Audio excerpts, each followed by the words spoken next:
A protagonista de hoje é Cíntia Nespoli, CEO da Pearson no Brasil, uma das maiores empresas de educação do mundo.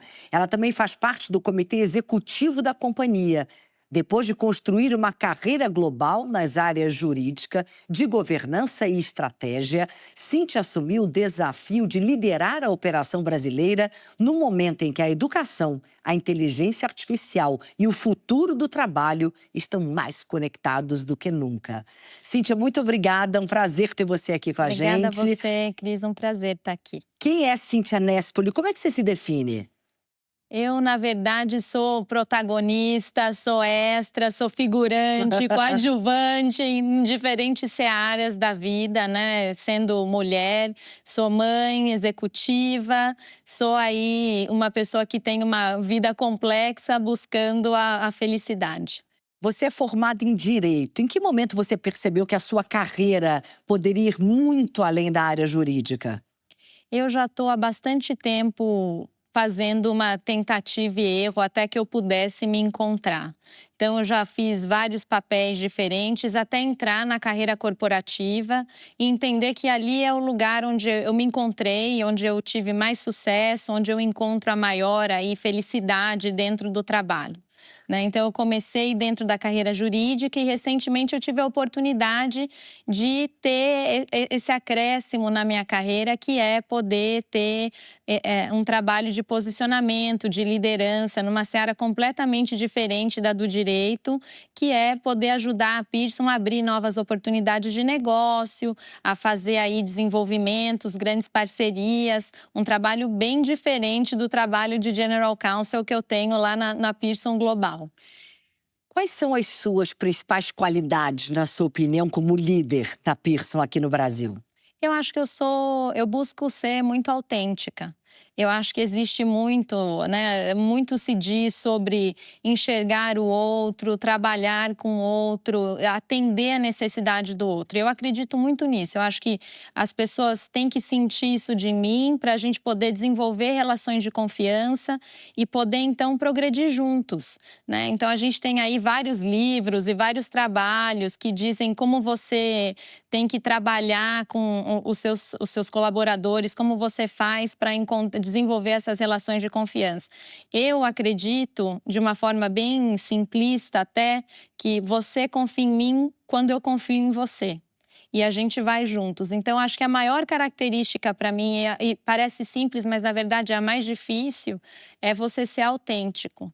E ser autêntico não quer dizer dividir todo e qualquer detalhe da sua vida, não quer dizer que você tem que estar ali contando tudo o que está acontecendo. Quer dizer que você tem que estar aberto a deixar o outro enxergar você e a enxergar o outro. Eu acho que isso é a base para um relacionamento saudável, de crescimento, que faz com que todo mundo possa alcançar sucesso. Eu acho que isso, para mim, é uma característica fundamental. E como conciliar isso com alta performance? Porque muita gente que vem aqui diz que é fundamental ter empatia. Há Uhum. sempre uma preocupação com o outro. A gente recebe inúmeras líderes, CEOs, CMOs, CFOs, e tem sempre essa questão do outro.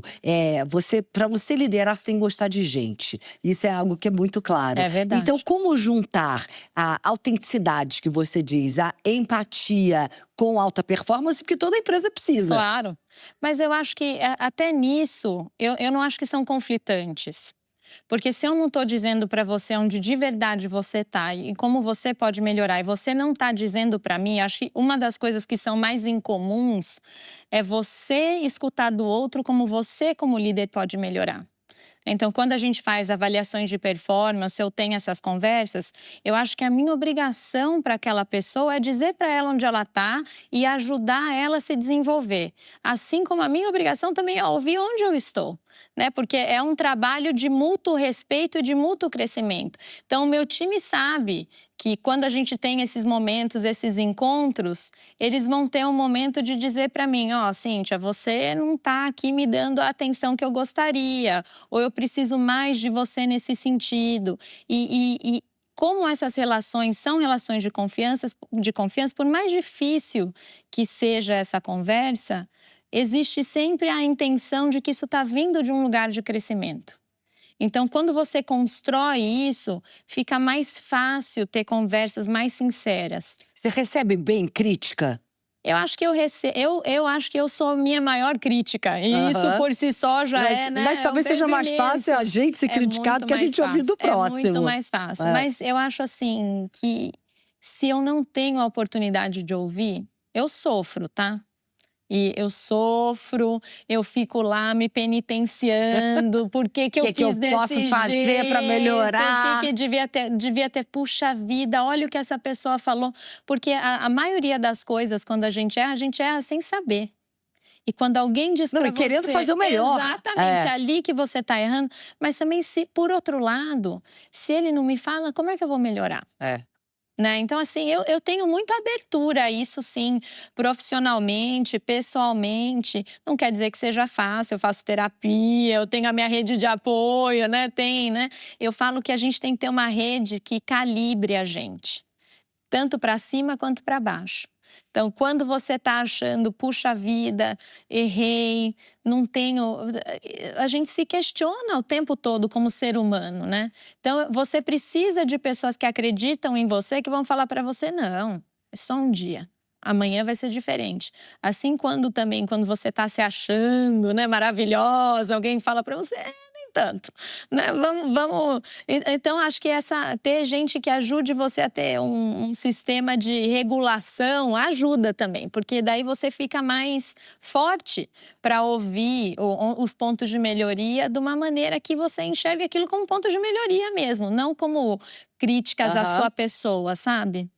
Quais são as habilidades fundamentais hoje em dia no mercado de trabalho, diante desse universo que a gente está vivendo de inteligência artificial? É evidente que a inteligência artificial está moldando o nosso mercado de trabalho, está mexendo muito. O que você vê como habilidades fundamentais? O profissional tem que ter essas skills. Nós trabalhamos muito com pesquisa na Pearson, né? Então, assim, tudo que a gente faz e essas discussões que a gente tem sobre o futuro do trabalho, sobre qualificação, elas são muito pautadas por estudos, né? Então, o que a gente tem visto dentro desse posicionamento da inteligência artificial primeiro, que a comunicação é um skill importantíssimo. E dentro da comunicação vem fluência, linguagem, língua dependente. Então, no meu caso, por exemplo, numa carreira global, o inglês é fundamental, porque você passa confiança também quando você consegue se comunicar com clareza, né? Então, tem a questão da comunicação, mas dentro do skill da inteligência artificial, a gente fez vários estudos que trazem qual é a perda econômica dos momentos de transição entre você manter uma pessoa e trazê-la para o uso adequado das ferramentas de inteligência artificial versus você trocar o seu contingente de trabalho, né? Então, a gente fez isso nos Estados Unidos e a gente está falando aí de 15% do PIB americano de diferença. Mas o skill maior de todos é o aprender a aprender. Por quê? Porque quem vai ganhar e quem vai se manter não é quem tem abertura para aprender coisas novas. O que a gente vê muito é que o principal problema não é acesso à tecnologia ou acesso à ferramenta de inteligência artificial. O maior gap hoje é as pessoas saberem usar isso de forma responsável e produtiva. E eu posso criar quantos cursos mandatórios, mas as pessoas de verdade que vão ter sucesso são as pessoas que têm a vontade de aprender essas tecnologias novas. E que tenham a ajuda das empresas para entender quais são efetivamente onde ela tem que mirar e para onde ela tem que ir para ter, né, uma melhoria no desempenho do trabalho. Eu abri aqui a nossa conversa falando o que é a Pearson, mas explica para quem não sabe exatamente o que vocês fazem. A Pearson é a maior empresa de educação do mundo, especialista em soluções de aprendizado. Então, nós atendemos a todo o mercado, desde do mercado infantil até quem já está colocado no mercado de trabalho e está querendo fazer aí reskilling ou aprender habilidades novas.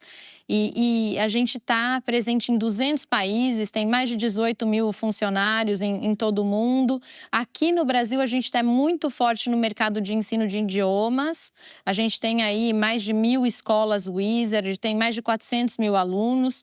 tem mais de 5 milhões de alunos dentro do mercado de ensino superior e também tem parcerias com empresas de renome como a Google, Microsoft, AWS, Salesforce, trazendo aí essa parte de como trazer o skill de inteligência artificial e de certificações, né, para dentro do mercado de trabalho. Porque não adianta você dizer que você sabe.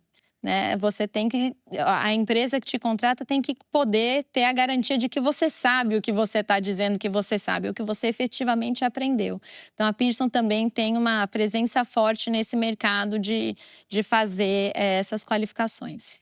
Como você disse, você está numa empresa que está em mais de 200 países. O que você aprendeu? Qual foi a maior lição nessa empresa tão global? E além de ser CEO aqui do Brasil da Pearson, você faz parte do board deles global. Então, o que você aprendeu?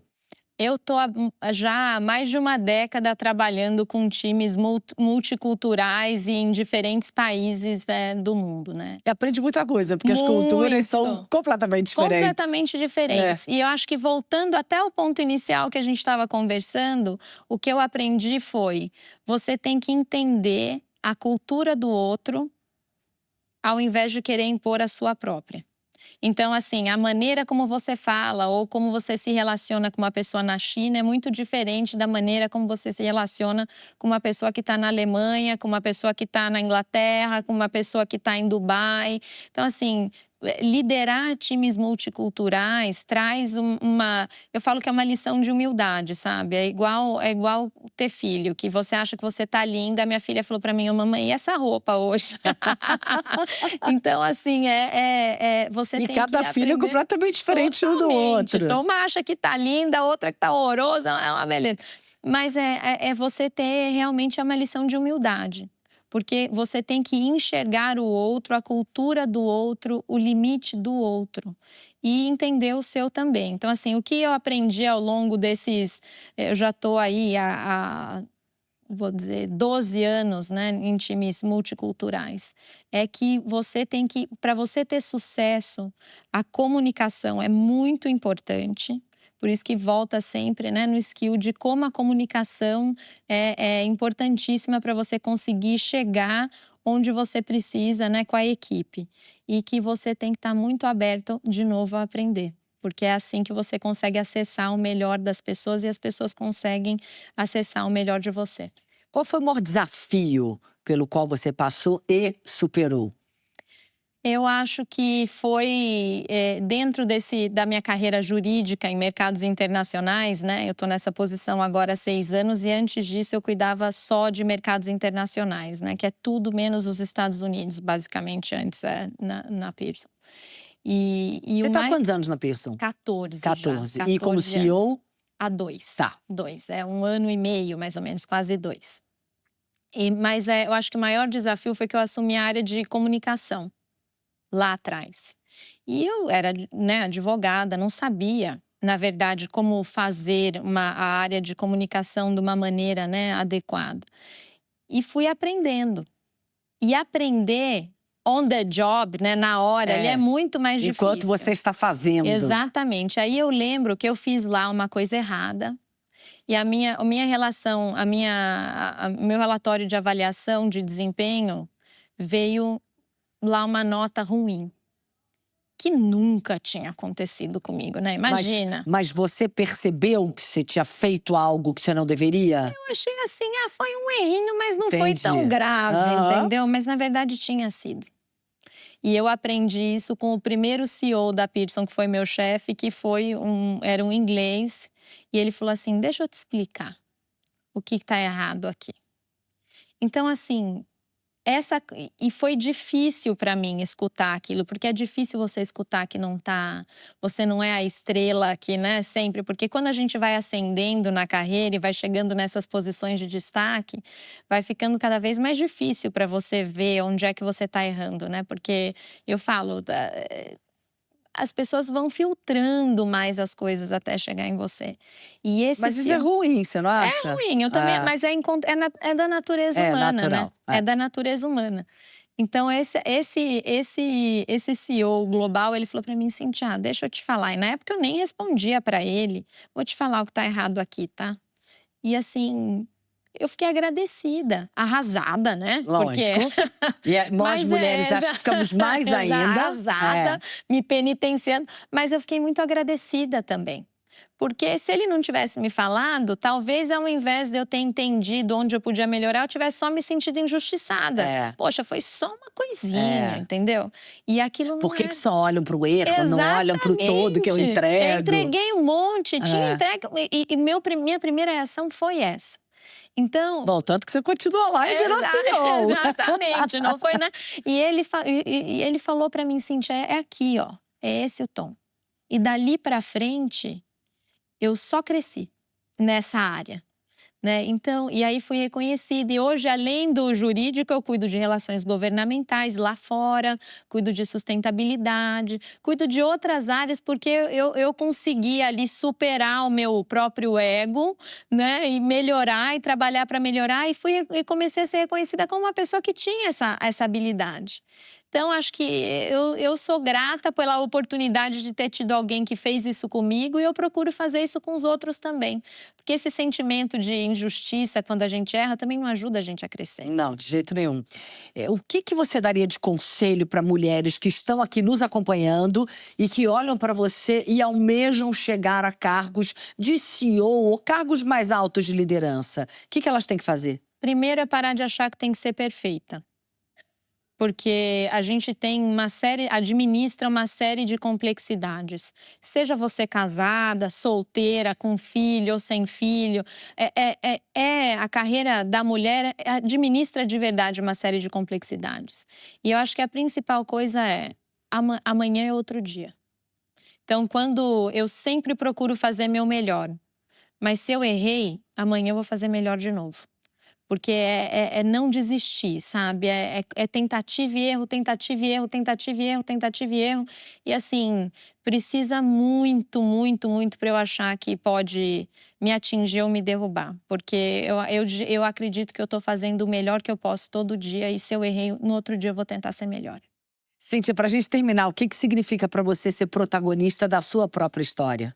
Significa ter leveza, fazer o que eu gosto e para mim é ensinar as minhas meninas que você consegue alcançar o que você quiser se você estiver de verdade disposta a isso. Então eu quero que elas vejam que eu tenho alegria de trabalhar, que trabalhar para mim é uma coisa maravilhosa e que eu quero que elas tenham essa relação com a vida delas, que se não for trabalhar, que seja outra coisa, mas que seja encontrar, né, que as pessoas encontrem aquilo que efetivamente elas se sentem realizadas em fazer e tenham a oportunidade de dar o seu melhor nesse processo. Muito obrigada, prazer mesmo te receber. Muito obrigada.